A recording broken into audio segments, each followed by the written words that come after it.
Welcome to a full body warm-up session. This routine will be perfect for you whether if you complete a workout after or just simply need to move out your body gentle but fully. As you see, we started with the legs, some easy circles around the ankle and the knee, and then the hip joints.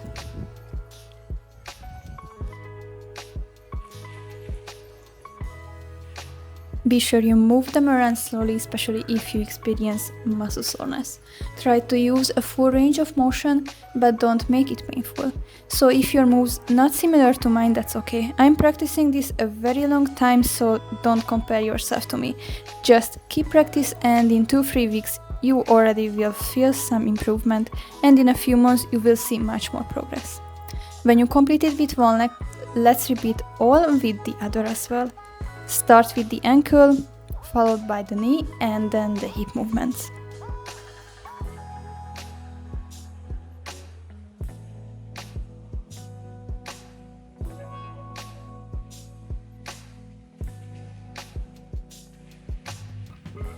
We will following with a Z-sit position with heel and knee lifts.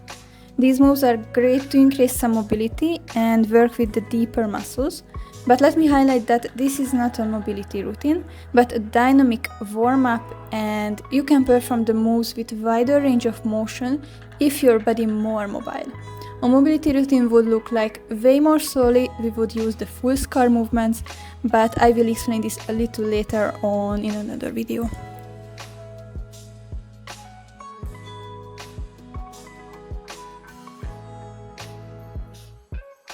After the heels touches with the rotation in the air and the bent overs, you will turn to the other side or change your legs and repeat all the movements again 4 or 5 times.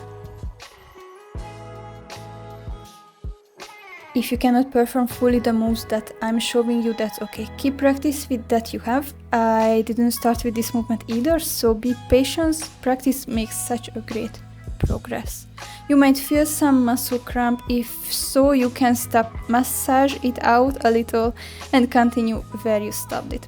It won't disappear immediately, so if you feel that only the Z-sit position is enough pressure for you, feel free to hold this until I finish the full sequence.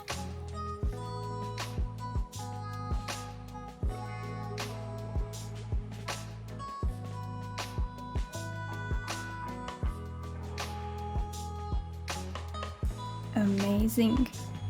We continue the ankle stretch. It's a dynamic stretch, and you would say that I forced my ankles, but I really just put some body weight on my legs, press forward a bit my knee, and force the heel to stay on the floor while stretched very gentle my Achilles tendon. It might need some practice to feel. Make sure you keep your heel on the floor all the time. And I following with hip stretches, again combined with some hamstrings and calves and some glutes work as well. Again, my flexibility is because I practice these moves many years now, so if you cannot perform the same, it is okay. Use that range that is comfortable for you and feels gentle but not harmful. You don't have to sit back if you cannot yet. Let's keep a high lunge after that and raise the knee with the opposite side arm together.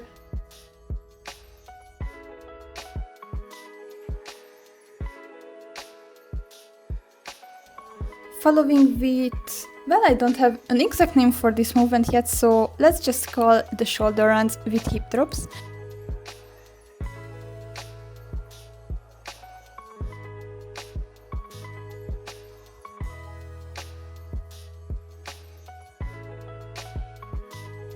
And switch the arms to the T rotation, still in a high lunge position but the knee on the floor. Such a great, a complex way to prepare your hip flexors, upper back and the entire body for your workout or just for the day. And I couldn't miss the hip rocks on one side. Place your front leg next to you, be sure the feet in line with the other knee on the floor and push your hips back. Sit down to the heel if you can and back to the starting position. Repeat this also 4, maximum 5 times. And we switch the legs and repeat all the movements with the other leg as well. starting with the ankle stretch. Gentle heel staying on the floor. Press the knee forward to feel some stretch, but don't force the movement.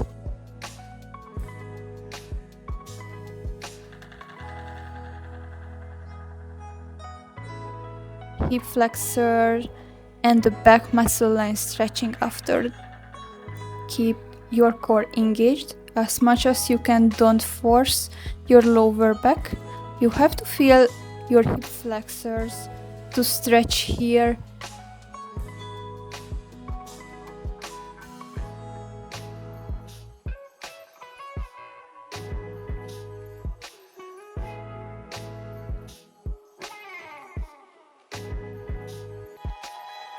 And the alternate knee and arm lifts in the high lunge pose.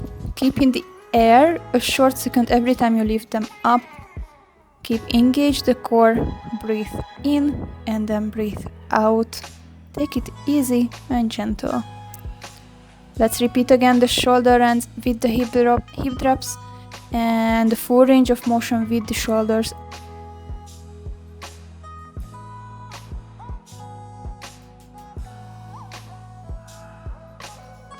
And the T rotation for your upper back area after this movement.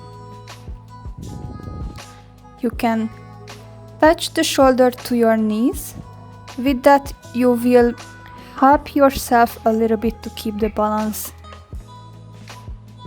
And we will finish with the hip rocks on this side as well.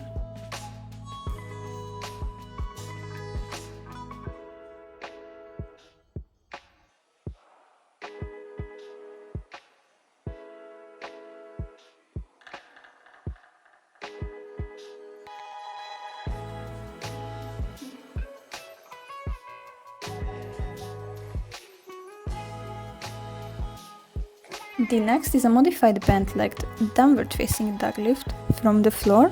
You will bend the knees, focus on the upper back area and just put back to the floor your knees slowly. It's good for the entire back area and it's moving out you a little bit just to get ready for the next workout or for the day. For repeat from the hands and knees, in a T rotation with the shoulder touch on the floor. It's a great movement for your entire back and your trunk, especially if you have trouble with your posture. It can help a lot with your shoulders and upper back area. Make sure your hips are not moving. Don't tilt them during the rotations. Keep engaged the core.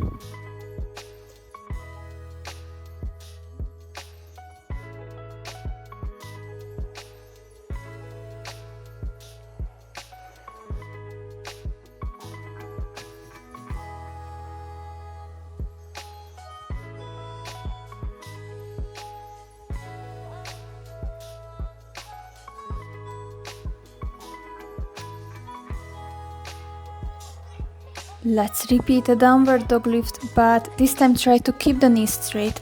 If you can't, that's also fine. 4 times a lift up and some heels raise. In the end, for your back muscle area, targeting mainly the calves and the hamstrings, but we are involving the entire back muscle chain.